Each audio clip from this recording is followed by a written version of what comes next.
Hi, everybody on Zoom. Great to see you. Thanks for joining. I have an apology for those on Zoom, which is that I don't have the sheet up on the website. So I'm gonna read all of the sources just so I can guarantee it's in a loud voice that you can hear. But we'll still, as always, have this be very interactive and hear from everybody and pause for questions.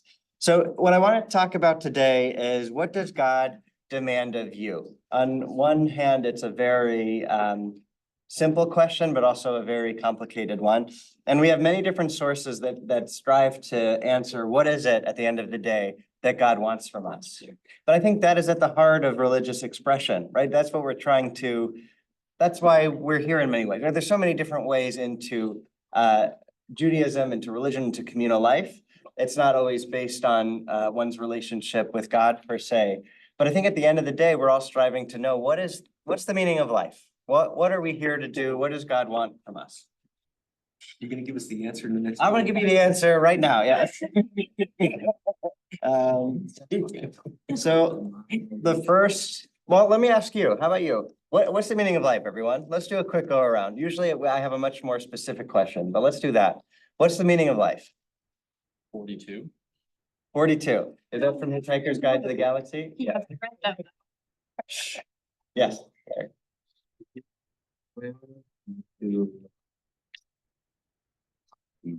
Be of service to others. To do God's will and to be of service of others. Wonderful, right? And then you could unpack what both of those mean. What does it mean to do God's will? What does it mean to be of service of others? But always a great answer. Anybody else? What's the meaning of life? The journey. Life is a journey. So maybe not even the destination that matters so much as the journey, which is a really interesting answer. That's kind of just the opposite of what I was gonna say. The meaning of life is to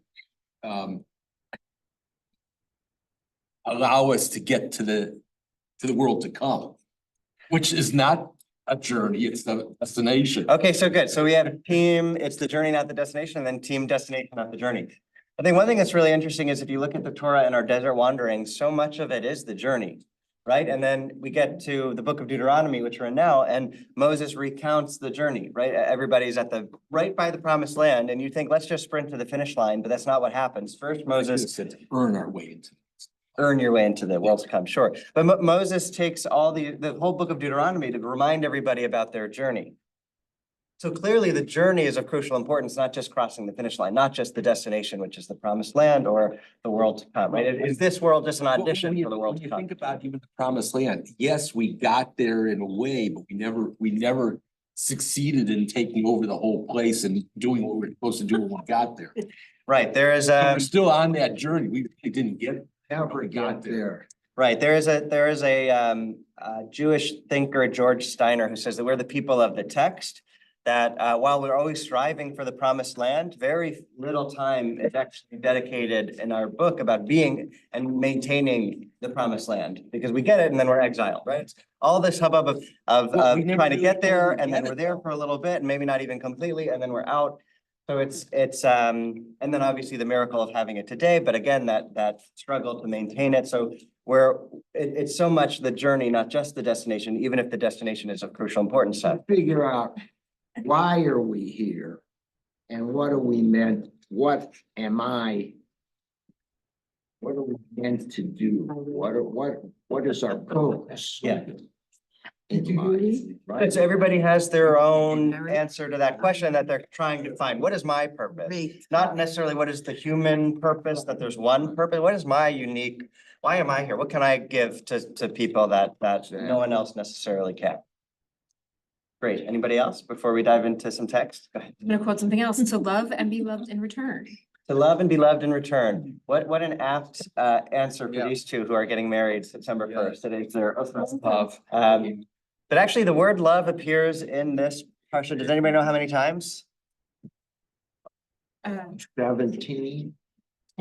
I'll go with it because I actually don't know the answer, but it appears a lot. As I was reading the parsha this week. You don't know the answer. Only in Judaism, only in the synagogue. But it appears so many times. I just noticed it come back and back and back. And Gather. yeah, maybe, possibly. I can't make that claim, but I think it was. There isn't one definition of what love is. That's right, right? Okay, good. So let's dive in. Here is what our, this week's Parsha Akev says is the meaning of life. Who, well, I said I would read, so I'm sorry. I'll read in English. And now, O Israel, what does your God demand of you? Only this, to revere your God, to walk only in divine paths, to love and to serve your God with all your heart and soul, keeping God's commandments and laws, which I enjoin upon you today for your good. I think one thing sticks out to me and because it's missing, Okay, and that's might. The might isn't here, or whatever Mo'edecha means. okay, so Ron is talking about the Shema, that it says that you shall love your God b'chol levavcha, b'chol nafshecha, b'chol me'odecha, with all your heart, with all your soul, and with all your might. And we do get the final paragraph of the Shema in this week's Parsha as well. But Ron is saying, how come might isn't in here? It says we've got heart and soul, but not might. And might could also be resources. It could also mean action. So that's interesting. That's Soul missing. also is, according to Robert Alter, not correct. Cause soul, there's a dichotomy, body and soul, and the Torah doesn't deal with that. I don't think it, maybe it doesn't mention that, but he uses the term with all your being. But not the All your five might, translated, all your strength, or all your might and all your strength. Sure. So nefesh could mean being, right? If breathing. you're counting how many souls were present in the wilderness, right? Soul in that sense is meaning being, person, life. But it could also mean nefesh, this sort of more ethereal, what is the soul? So in your case, you're saying, no, it's not that, it means being, but you could also say that it is this sort of, what is nefesh? It's a spirit, it's something beyond the physical element of our experience. And if you go to the Kavanah Minyan, one of Rabbi Alex's main purposes is to sort of dispel that dichotomy between body and soul and say that they should be integrated. And I do think Judaism actually has a lot of, Shema too, it should be echad. right, echad, right? That's sort of bringing it all together in service of God. And then the heart is the organ of understanding, Good, so right? And feeling also. Right. Understanding. the heart in rabbinic literature really was the seat of intellect, not emotion. But right, so when the rabbis talk about heart, they are often meaning like cognition. Okay, but so I think one thing's kind of funny of this. First, it seems it's setting it up to be simple, right? What does God demand of you? Only this. So you're expecting something simple. But then if you really take time to unpack everything, it's kind of very complicated. What does everything mean? To revere your God, to walk only in divine paths. Well, that seems pretty hard to walk only in God, divine paths. that's God. The same thing as revering God. Right. That's also seems hard to do all the time, to love and to serve your God with all your heart and soul, keeping God's commandment, but not necessarily might, keeping God's commandments and laws, all of the commandments. That's where I want to seize on now. Keep all the commandments. Aha. What does God want of you? Nothing. Just keep all the commandments. Right? So that seems pretty impossible, right? We're setting up to think it's going to be easy. Definitely impossible today because we don't really live in the land, at least we don't. Whether that you consider that the land or not the land, because it's not the same boundaries. We don't have the temple. And but then on the other hand, there's the very easy commandments to do, and that's all the don'ts. Mhm. I mean, I've never murdered anybody, I've never coveted anybody, well, I've never committed adultery. Well, I was, Et cetera, et cetera. I So want those to are push real back on that easy. because sometimes I'm here 5 minutes late and I think you do want to murder me because that's No, fine. I just want to give you a hard time. Okay, fair. I said, Yeah. wanting and doing is two different things. Yeah, well, actually, so Ron is saying a couple things here worth underscoring, which is, for one thing, there are some commandments that are easier than others, and the word ekev, which begins this parsha, the commentator, it literally means heel, but it's used in its context to mean because. What does it mean? Heel, Heel. like the heel of your, Yeah, it's Foot. good. and they say that Here's Ruth's, Ron has all the definitions of ekev written down on a sheet. I'm not at all surprised. that's from Ruth Consequence. Sober, so it's not from me. In consequence, result, reward, because, since, as a result of, and. Good, so that's all ekev, but it also means heel. And the commentators say that ekev represents like the easy commandments, those that are sort of like basic foundational that are just sort of the foot, if you were to give it a part of the body, whereas the difficult commandments would be the head. So, but you can't do, and so you'd think, oh, the head, the difficult commandments are the only important ones. But if you didn't have your feet, the whole body collapses. Right? So the commentators say that actually it's the very easy quote unquote commandments that are most important. Because without those, everything falls apart. There is a story that in a Rebbe's class, yeshiva room, and says to the students, what's the most important commandment? And one of the students says, thou shalt not kill. Thou shalt not murder, right? Another student says, thou shalt not steal. And another student says, shotness. And shotness is the commandment that you can't mix wool and linen. You can't wear both wool and linen in the same garment. And all the students laugh, right? Oh, shotness. Shotness is what. And the rabbi says, the student's correct, is shotness. And everyone goes, what? What do you mean it's shotness? He says, because if you are observing shotness, believe me, you're not killing anybody and you're not stealing anything.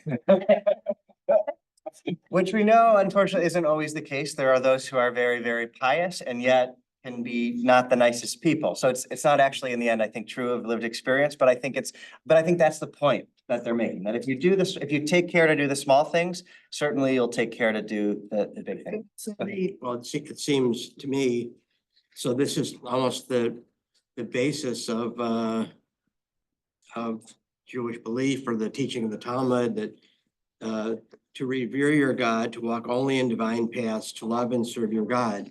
And if God is the ideal, and then behave it in godly ways, become as close to godly behavior as you possibly can. I think that's the message of the Torah. Right, imitatio Dei, right, to try to imitate God. Right, God visited Abraham after the circumcision, therefore we learn that we should visit the sick. God buries Moses, which we're approaching soon, on the mountain, and so we have a responsibility to bury our dead. Right, what is godly behavior? Well, we can see behaviors that God exhibits in the Torah and strive to imitate those behaviors. Nelson, go ahead. I'm not sure we do well with even the easy commandments. So, for example, if you ever gone home and discovered you had more money in your pocket than you expected, you must have gotten some extra change from the cashier. Is that a theft? Well, there are two categories in halakha. There's if you make a transgression, there's b'shogeg or b'mezid. Shogeg is by accident, mezid is on purpose. So our law acknowledges that sometimes you make mistakes on accident, and that does not have the same at all kind of consequence. It's not nearly as severe. It was by mistake, and we're imperfect. No, God doesn't expect perfection. The question then would be, oh, do you go all the way back to the store? Accident. Yeah, right. If you murder somebody by accident, city of refuge. Yeah, but so do you go back to the store and you say, well, it's only a couple dollars or a few cents. Like I'm not gonna. It doesn't make sense. I'll waste more on gas than I would and they don't really need that. So then you could get into, yes, point is we're not perfect and, but I don't think God expects perfection, but to walk in God's way, to strive to do better, certainly. Go ahead, Sheila. Oh, good, okay. Well, if I go back to the store, I might get the cashier in trouble. Oh, interesting, okay. No, I mean, there's Right. There's a very complex web of interactions. Right, life isn't black and white, right? It is, the point is, if it's just to walk in God's paths, that suggests that there is a clear path to walk, and it's black or white, it's clear, and we know that that's not life, right? So many times it's a choice between lesser evils, a choice between evils. What's the best worst case scenario that I can choose here. So walking in God's path, while it seems in this verse to be relatively simple, we know it's so difficult. And there often isn't just one answer. Hey, did you ever hear? No, Okay. sorry. A path isn't necessarily a straight, rigid line. Yeah. There's a width to it, to any path. So that's where the variables. One of my favorite Emerson quotes is that I can't quote it exactly, but paraphrasing, it's that for a ship, the best straight path of a ship is a zigzag line of a million tacks or something like that. But point being that a ship doesn't go straight, but it kind of goes like this because of the waves. But that ultimately, when you pan out, you see its You also- course. I know that from canoeing. You also do that if you're going into the wind. Right, because of the wind. But the point is that, are you the left turn you made? Are you the right turn you made? I think Emerson is saying, no, you are when you zoom out and you see ultimately the direction that the ship is headed, that's who you are. And I sort of think what's interesting is that path is sort of a DNA helix, right? So who you are ultimately is not the fact that you always went in a straight line but life is is a windy road, but you make mistakes, you explore different avenues, and who you are ultimately is sort of the sum total of everything, and you're not defined by one, you shouldn't be defined by one turn you make. Go ahead. When you get to the prophets, they say, walk humbly. Right. Good. We're going to get there. So let's keep going because I actually have so much text here for you. We may not get to all of it, but and I have to thank Rabbi Alex because she really helped put this together as well. So Mishnah Makot, Rabbi Hanina says, the Holy Blessed One desired to heap benefit on Israel. Therefore, God gave them much Torah to study and many commandments to perform. For it says, the Lord desires God's servants' vindication, that one may magnify and glorify God's teaching, from Isaiah. So I want to step that out a little bit. The point that I'm wanting to make here with these different texts is we have so many commandments. Are we supposed to keep them all? What's the deal with all these commandments? And I love what Mishnah Makot is saying, which is don't see it as God gave us all these commandments, and so we have to keep all of them. And if we haven't kept all of them, we haven't walked in God's ways. But instead, Rabbi Hanina here is saying that God wanted to give benefit to Israel. So God gave us so much Torah to study and so much commandments to perform. And by doing them, we get merit. Therefore, it says from Isaiah, the Lord desires that God desires our righteousness, that we may magnify and glorify God's teaching, or that God may magnify and glorify God's teaching by giving us Torah. So the point is this, I sort of think of it as, two different systems of government. Well, I was just in Berlin, right? In Berlin, or Israel has a parliamentary style government system, which means that every vote, in America, every vote counts as well, but if you, well, yeah, right, okay, good. So that's right, but, right, there are certain, it doesn't necessarily translate to a seat in parliament, right? But in a coalition style government, it does, right? They win as many seats as votes as they get, right? I'm oversimplifying, but you understand what I mean in this sense, right? Go ahead, what? Proportionate. Right, proportionally. So point being that, do you look at commandments as sort of this all or nothing, where either it's the majority wins and not every vote necessarily translates to, or is it, you know what, actually every vote does translate. It doesn't matter, it's not all or nothing. So my point in this is saying God gives us so many commandments. Is it follow them all, or you haven't followed God's ways? Or is it God is actually giving us so many commandments so that we have all these different opportunities? So it's not about doing them all, but it's about, hey, maybe you can't do these ones, but God is also giving you these ones. So it's actually about accessibility.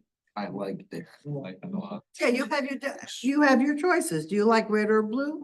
What's the difference? Right. I mean, And I don't mean pick and choose, because that is something that I don't know, as conservative Jews or liberal movement Jews, you may hear as criticism of the conservative or reform movement. Oh, it's pick and choose. You do this, you don't do that. There's no. Well, it's not saying pick or choose, but certain commandments, I mean, this is relatively self-evident, can only be done in the land. Some of them Right, can that's only a be wrong done with the thing. temple. Yeah. Some of them can only be done by the priests. Right.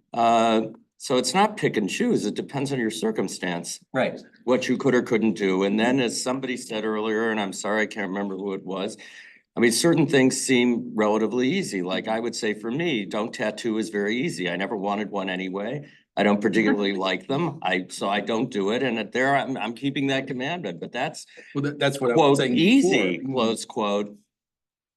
Something else might be hard. Right. I mean, when you talked about shotness, it occurred to me that maybe shotness was really easy in an era when everything was more or less homespun. Mhm. Nowadays, you buy your clothes off the rack. Theoretically, if you really really care about it, you have to have your garment checked. Right. And then you have to rely on whoever's checking it, which gets into the whole question of corruption in the kashrut system, et cetera, and so forth, Right. which we don't want to talk about today, but that's another possible reality. Right, it's subjective, right? It's some that are easy for others are harder for us and vice versa. Go ahead, there are some hands here. Let's go Lois, because I I haven't was heard gonna you. say also intentionality, like what is your intention with, like if you, okay, same with me, I don't ever care to have a tattoo, but if you're specifically saying, and I know it's wrong to do that, so then there's some intention in maybe following that commandment. But I think, or when you're doing something that you have the intention of doing what you're supposed to do. So like you said, so that supports not pick and choosing, but when you do choose, that you do it with intention. Great, and that goes back to, is it the journey or the destination, right? Is it just about doing the commandment or is it about the journey? Is it about the intention? Sometimes we mean to do something and it turns out another way. But certainly there are some commandments that if you do them without intention, it doesn't count. And often that's like hearing the Torah read, right? If somebody walks by, or the shofar blown, if you're hearing the shofar blown, but you didn't intend to hear it, does it count as fulfilling the mitzvah? So these are debates that are had, but often you need to have intention. And our rabbis say that if you pray without kavanah, it's not tefillah. It's not real prayer if you haven't prayed with intention, with kavanah. A couple more and then let's keep going. Yeah. Yeah, I just feel compelled to share a thought from our teacher, Rabbi Moshe Berger, who said, well, when talking about homosexuality, that, well, there's 613 commandments and nobody can follow all of them.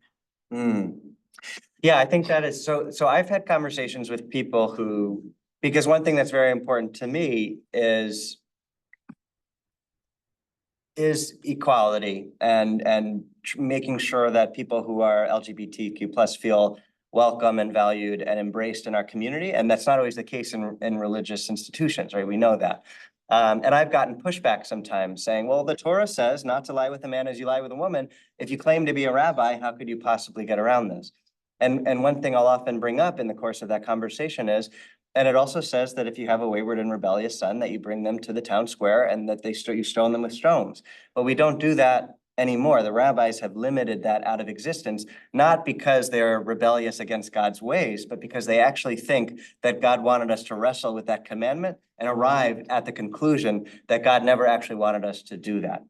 And so why is it that we do that with some of our laws, but not others that we feel can't actually be God's will? Does God actually want us to make people who are born to love a certain person, just like we're born to love a certain a sex of person, to be made to feel less than or worse, an abomination to be killed, right? If ultimately your answer is that can't be what God wants, and we know that Abraham has stood up to God and said, shall not the God of the world judge justly? And God wanted that, right? God wanted that engagement with God's law and partnership and understanding God's will.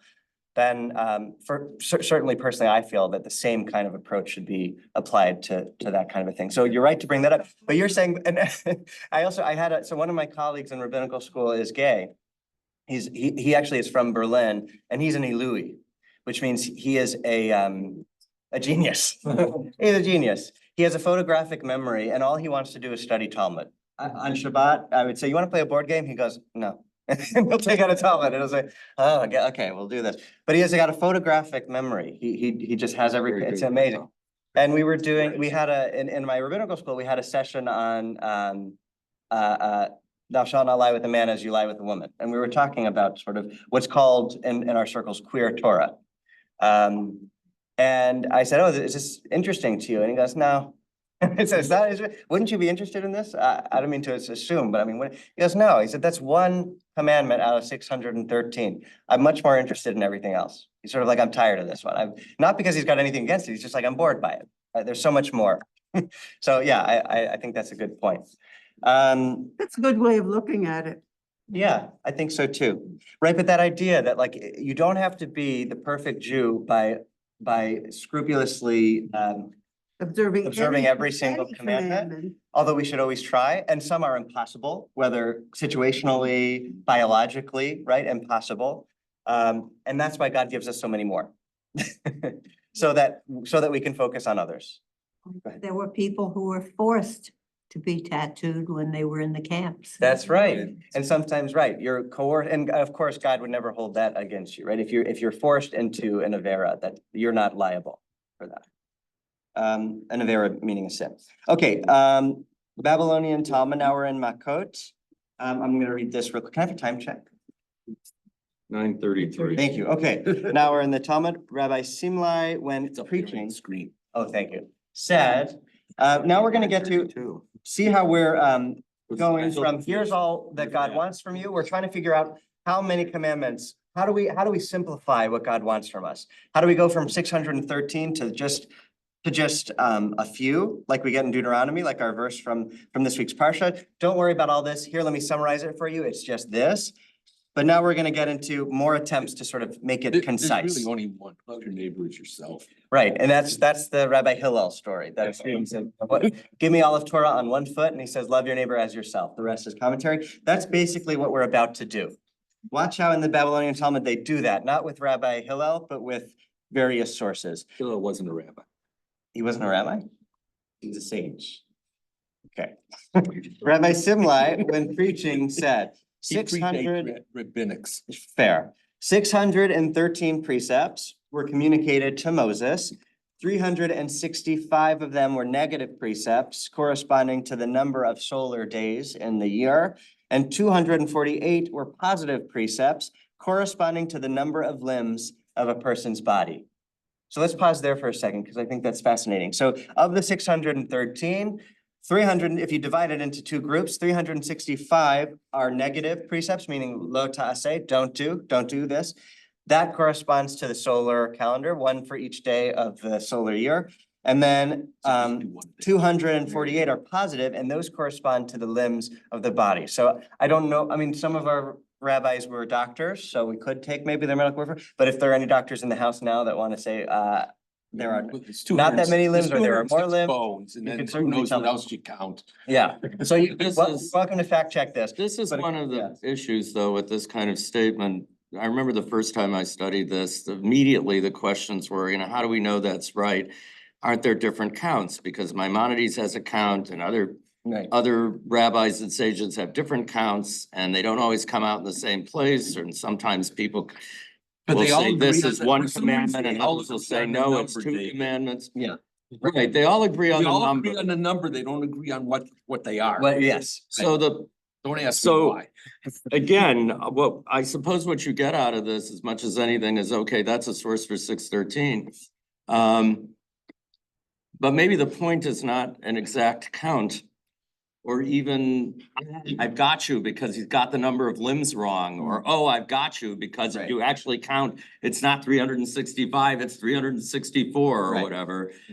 The point would more be there are quite a few precepts from our point of view, from the human point of view. Mhm. And the rest of this is gonna be, how do you distill that into what are you gonna actually do about it? Right, but I think there's a poetry in this, right? There's vivid imagery here. That the negative precepts correspond to each day of the solar year, and that the positive ones to each limb of the human body. I mean, at least particularly that last one. How does it change your approach to mitzvot if you think of each positive commandment as corresponding to a limb of your body? Well, you certainly Nelson, wouldn't who is wanna cut raising your a virtual limb. off your body. What, sorry? You wouldn't wanna cut a limb off your body. Okay, so good. So the rabbis say that even a dead body is to be treated like a Torah scroll, which, we're all created in the image of God. Our body is a Torah scroll. So certainly if you were to lose a limb of your body, it's almost as if you've diminished from the divine image, and it's treating the body as sacred, right? And every limb as capable of a commandment, of fulfilling a mitzvah. But why do we even do it? I mean, if you think about it, why is Judaism breaking them up this way? Well, I think there is a whole body of thought that's very interested in numbers, Yeah. like gematria, and but it's a good question. Why divide it up this way? I mean, why do you think Because of I it think that I way? think I do think they're doing it poetically to arrive at something beautiful. Like to find out, to say that each commandment corresponds to a limb of the body, I think there's something really beautiful in that, and I want to hear how that strikes you. Separately from the number is the fact that the negative is external. Hmm. And positive is internal and probably enacted from your body. I mean, you're essentially saying that by action, but that's what strikes me more. I think that's so beautiful. Do you mind saying that again as loudly as you can? And also, even if you could elaborate, because I think that's such a profound point. So the number that they're attributing as negative commandments by stating that it's the same number as the days is really something external to the human. And the positive commandments, which are things we should be doing, are internal and connected to the body, and an opportunity to express really your connection to God. I love that. So you're breaking it up into sort of negativity and positivity, which makes perfect sense, and saying that the negativity is external. That each morning you can find, every time the sun rises, you can find so many things to feel negative about, unfortunately, in today's world. Or there's negativity that could be forced upon you by the outside world. And so much of that is outside of our control, right? But what is in our control is how we choose to react to that. And how to do so ideally through positivity, through recognizing that what we can control is our response to the external world, and finding the positivity within ourselves, or the power of positivity, or the power of each limb of our body to be a force for positivity in the world, or to try to fulfill God's commandments, or to be helpful, to reach out to others. You expanded my thought much further than it was, and that's beautiful. I don't think so. And that's, I thought you said that pretty exactly. That's what I heard. No, you said that. I take no credit. That was totally your thought. Anybody else?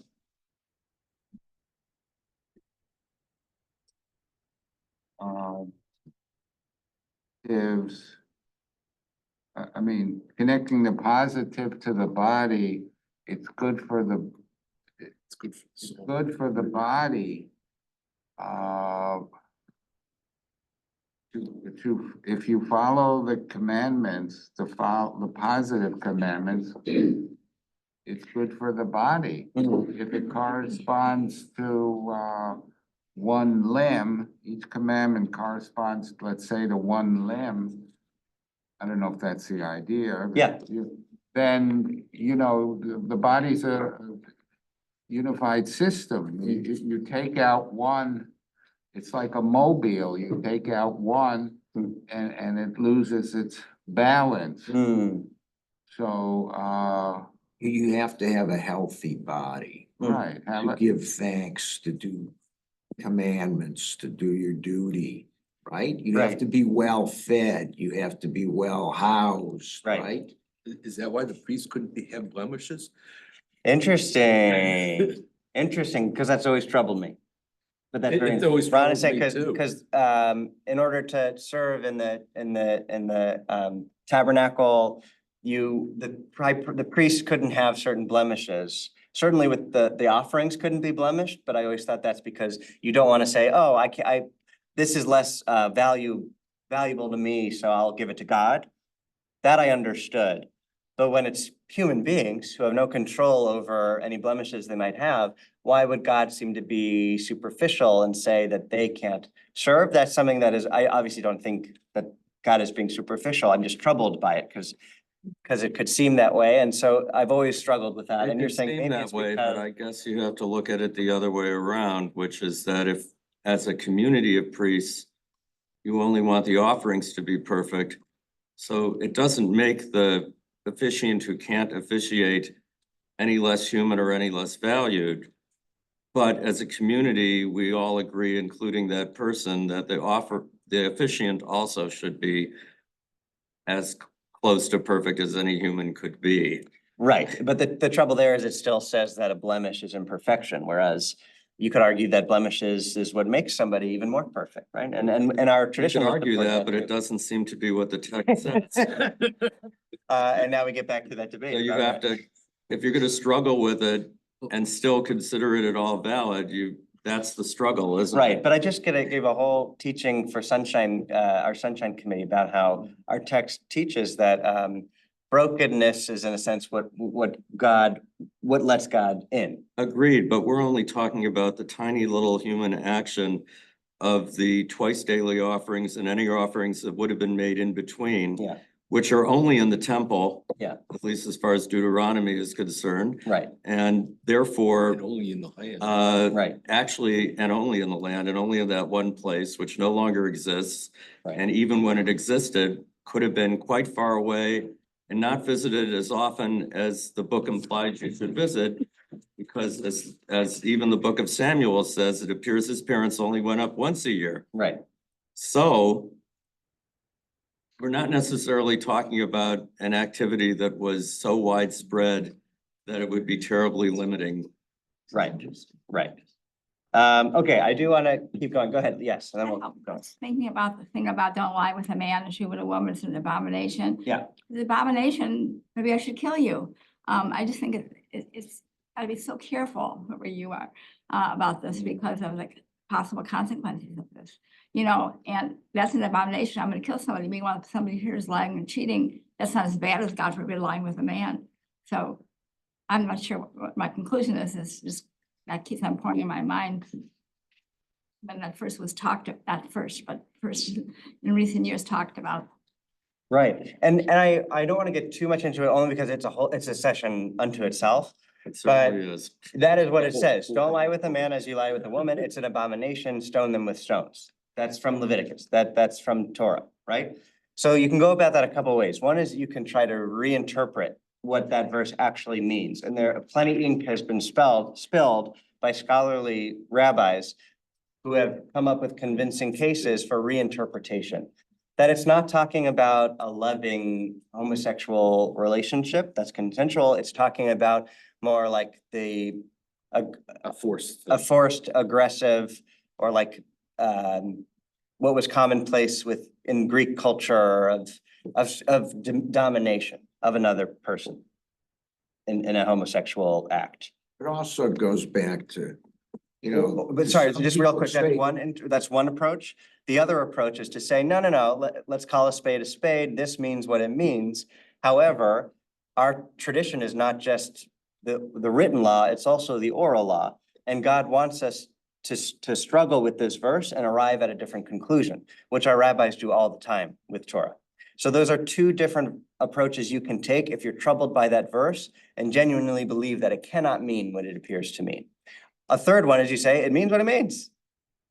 But that's, I think, at least in our spaces, we're more hesitant to accept that that's what it means. But not everybody, some go with that. Consistent with the idea of be fruitful and multiply. Right. Right? I mean, you know, it's all about procreation, about generation. Right? Otherwise, the species doesn't sustain itself. Right. No, Now we have a exactly right. different worry about how the species might not sustain itself, which has more to do with there being too many billions. Well, again, this so is why it's like a whole problematic. different session. So I just want to keep us on track, but I will say that there are also rabbis who say that be fruitful and multiply. While it's the first commandment, first of all, we know that, again, there are those who cannot, who struggle with infertility and cannot be blamed for not being able to. Also, they say that commandment is only given to men and not to women because women, especially back then, childbirth could be lethal, right? Many women died in childbirth. And so you're supposed to live by the commandments and not die by them. So you can't be commanding a woman to have children if that's at risk of her life. She needs to opt into that. So the rabbis already limit that. But the rabbis go further in limiting, some do, and say that that was a commandment given to the first human beings at a specific time where survival was dependent upon procreation. But if you look at us now, and not the Jewish people really should continue to the best of their ability to be fruitful and multiply because we don't have the numbers that we need. But if you're talking about humanity writ large, you could say that, okay, that was a commandment for a particular chapter of even though the Torah is valid for all time. But now God also gives another commandment, which is Shomra U'ovda, to work and guard the land. And so if overpopulation is a risk to our overall sustainability, that now we can turn the page to stewardship, to work and protect the garden. That's not to say that we should forcibly limit. I'm not making that claim. I'm just saying if people decide that well, it's tricky. It's tricky. Certainly Judaism very much values procreation. You can't get around that. I'm not trying to, but it does also leave room for, there are other ways to procreate that isn't biological procreation, right? There's, first of all, adoption, which is totally seen as equally valid and preferable, not preferable, sorry, praiseworthy. And then also students, right? There was a rabbi who was too busy with Torah to have children. And the rabbis were determining if that was okay. And what they came up with is osek b'mitzvah, patur mina mitzvah, which means the one who is busy with the mitzvah is exempt from another mitzvah. Meaning that this rabbi who was too busy for a family because all he wanted to do was study Torah all day, ultimately was deemed kosher because his students were his children, right? So again, I'm not trying to diminish from the importance of that commandment, but our tradition also recognizes that there are other ways to do that. It also relates to what we seem to be doing in this part of the discussion, because the difficulties, I mean, I guess this goes to what's for the sake of heaven and what isn't, which is another subject of debate ultimately, but and maybe that's what makes it for the sake of heaven, but the slippery slope would be, I mean, the rabbis make a lot of changes, and rabbinic Judaism doesn't really look like biblical Judaism in a lot of respects, not just that we can't make the offerings. But we study the offerings. And we even say that if we read about them, it's as if we made them. Right. You do not add or do not take away, right? We still faithfully carry out and cling to every law, even if it's evolved and changed or been limited. But go ahead, yeah.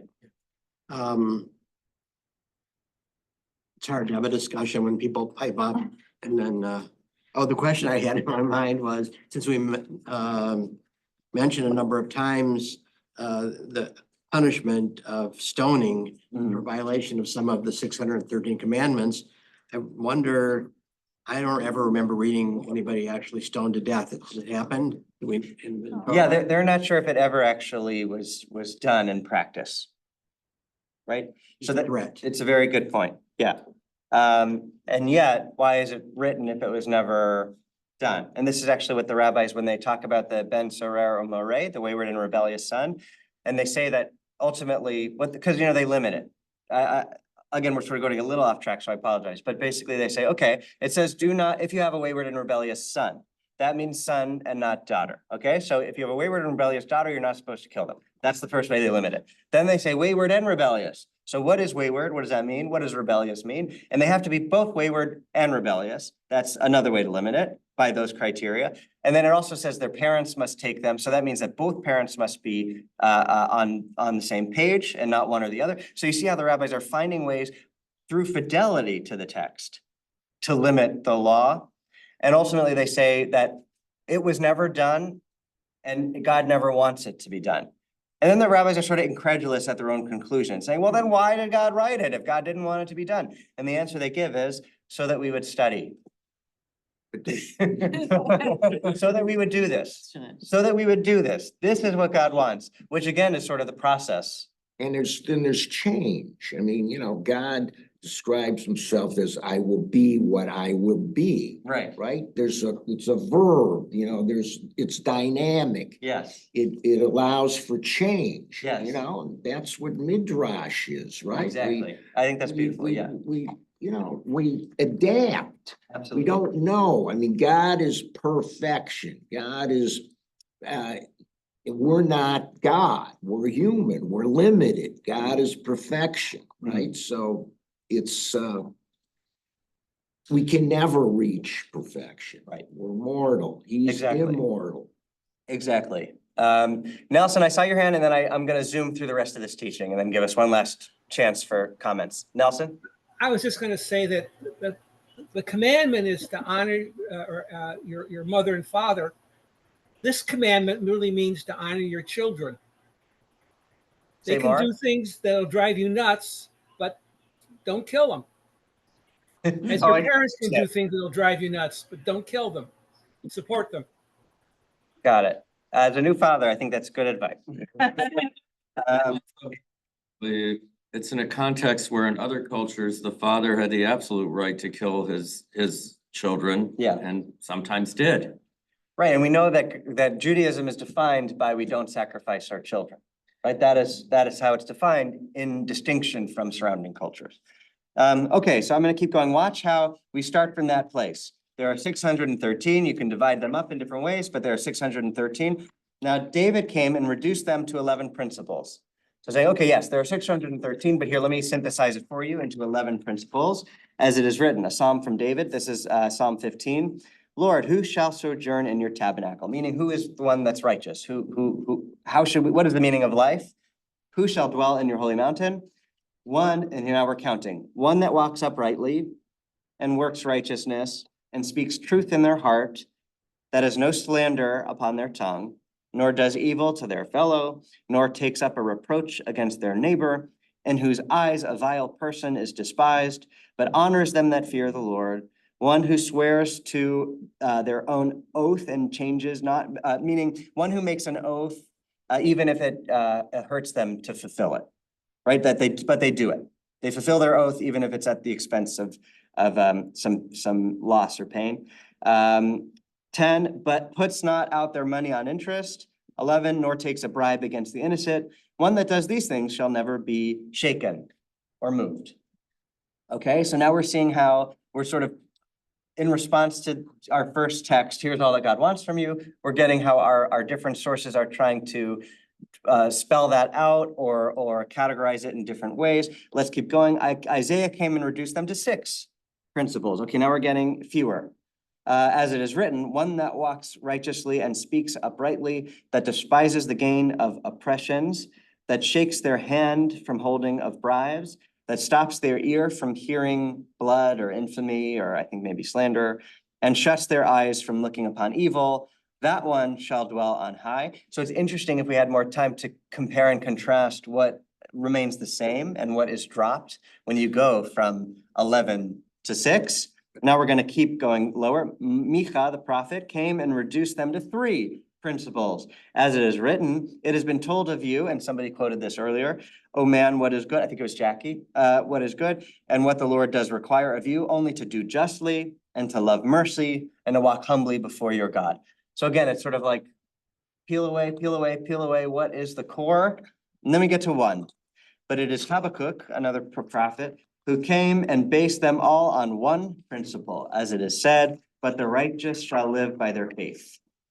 But he's not defining faith. Right. It's the whole of the thing. What is faith? Yeah, right. But it's interesting if you, Rabbi or the sage Hillel says, love your neighbor as yourself. That which is hateful to you, don't do to your neighbor. The rest is commentary. That's how he distills it down. Habakkuk is distilling it down by saying faith, which is sort of an interesting thing to choose as the core of it all, especially in a religion that's all about questioning and not blind faith. And we have our rules are very definite, like with the Shemitah and the and interest and I got before. Shotness. The idea of faith sounds. We get very, very specific. Right. What Exactly. word is translated? Wait, sorry, you were saying? The idea of faith sounds like the Lutheran. Say again. The Lutheran doctrine. Yeah, right. Faith alone. Right. Right, that's what I'm saying, that it on first blush, it doesn't seem like a uniquely Jewish response, and yet I love that it is. They don't have a monopoly on the idea of faith, even though our faith might have a flavor. Of course not, but what word is being translated faith? Because faith could be faithfulness or loyalty. Ultimately, that's what faith Right, I don't know actually if is. We use faith as a synonym for religion often, but Judaism what we is about may action. mean by that is loyalty to God. I know, I would need to look it up because I don't have it offhand. I don't think, so let's do it after, because I'm curious. So it's a good question. Okay, I wanna speed through the last couple of texts, and then we'll get to closing thoughts. See, pick a one where he's talking about justice on one hand and mercy, temper, mercy. And so the stoning Takes good care of you too. would not work. Right, there you go. Killing your children would not Be a work. violation of mercy. I think in the Isaiah group, the number 4 about not doing bribes. I mean, that seems so specific and the other one seems so general. Right. It's interesting with when you go back to It's a violation of justice. So you can look at it more broadly by seeing it as the anti-justice. Go ahead. to killing kids, killing your children. Maybe it was mentioned specifically the way it was because other civilizations did kill children. They sacrificed their Right. children. So maybe by giving it more specific, by giving it more boundaries, that was how they were getting around it, because after all, the people that they sacrificed, and maybe there was something to it. And after all, Abraham was told to sacrifice his Right. child. Right. So it's possible, who knows That what what they're I think thinking. that something to it is the idea that you would give God or the gods your most precious valued possession. Yeah. Right, and that God doesn't want the sacrifice of your life, but of the sacrifice of your lips, that God wants prayer. And it was our movement, our revolutionary movement away from that kind of a sacrifice, ultimately to prayer. Okay, so I want to keep going just to see how, again, we're going from many commandments to, okay, no, it's only a few. Don't get caught up in all the 613. Just do these few things and you'll have walked in God's ways. That's all God really wants. But now we're going to go expand back from few to many, but with a new understanding of what it means to observe the many, which is not that if it's an all or nothing game, but rather that there are so many because each commandment is a gift corresponding to a limb of our body for the sake of accessibility, and saying that it's not about doing them all, although certainly we should strive to, but some are impossible, many are impossible. It is that God gives us so many so that we have so many opportunities with each time the sun goes up in the morning and each time we have breath and movement in our bodies, that we can lend that in service of God and humanity and the world. That we can have so many options of commandments and entryways to Kedusha, right? Pathways to holiness, that there are so many different ways that God is inviting us into relationship. What if we look at mitzvot like that? I love that. Good, I'm glad. So that really is the end. That's where I wanted to land. So let me see if I have just one text that can give us. Let's do this one. If you turn to page 3, we'll do the last two. So this is commentary on Deuteronomy saying when you sit, this is talking about the last paragraph of the Shema, right? When you sit in your house, when you walk by the way, when you lie down, and when you rise up. These are how you should be teaching Torah, right? When you sit in your house, when you walk by the way, you should be discussing Torah. When you lie down, when you rise up. Okay, here's the story. A young man who was a chassid of the Kotzker, so a student of the Kotzker Rebbe, was supported by his father-in-law and would spend all his time studying Torah and practicing Hasidism. He eventually had to support his wife and his growing family, and as a result, his Torah study and his Hasidism suffered. He came to the Kotzker and complained about this. The Rebbe told him, the Mishnah, which we studied, Makot 23, states that God wished to help Israel and therefore gave them the Torah and many commandments so that busy people would be able to fulfill everything. No, rather, God wanted the Torah and the commandments to enter into every phase of a human being's life. When a farmer works in the field, there are various commandments which affect them, leaving produce for the poor, giving to the Levites, not mixing species, etc.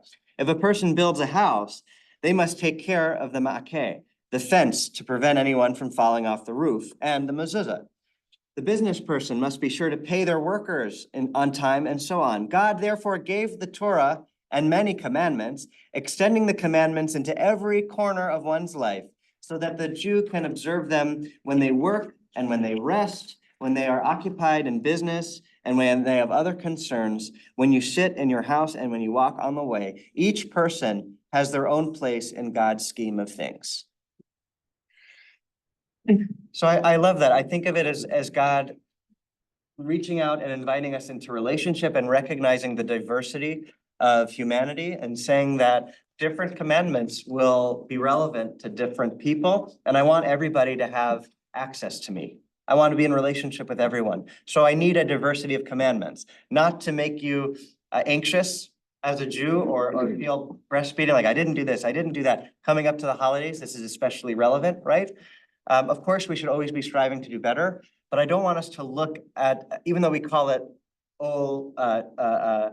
malchut, or accepting the yoke of God's kingship, that there is that sense of being strapped with a burden. At the same time, it should be something that we feel elevates us and frees us, right? Our story is not one of slavery, but of freedom, even the freedom from human master, slavery in a sense to a divine one, maybe. But what that relationship is not supposed to replicate Pharaoh, but with God, it's supposed to free us, right? It's supposed to liberate us. It should be a feeling of uplift and kedusha and liberation. And I'll just end with Rabbi Sachs' quote, and then anybody who wants to stay late, I'll take final comments. Rabbi Lord Jonathan Sachs says, every mitzvah is a miniature act of redemption. It turns something secular into something holy. So I hope this gives us a different way of approaching the many commandments that we have as opportunity to be invited into relationship, as having so many different ways in each limb of our body, honoring the diversity of human experience. And Shabbat Shalom, everyone. Thanks for joining. It's a holy discussion. Holy discussion.